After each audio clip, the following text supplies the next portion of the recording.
How to delete or clear save slot in Schedule 1. Hi everyone, I'm here to assist you today without any delay. Let's jump right in.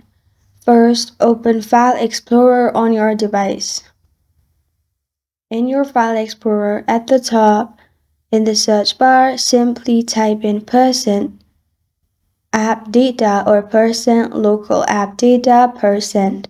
Enter and in here, scroll down and search for tvgs.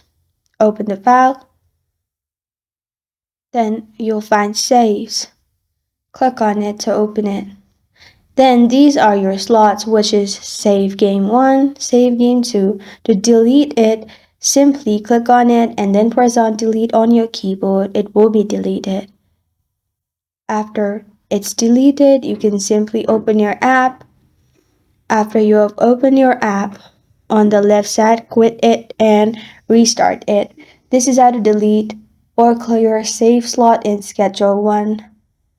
Thank you for joining me today. If this video helps you out, please leave a like and subscribe for more. Got a question or want to suggest a topic, comment below. Thank you for watching.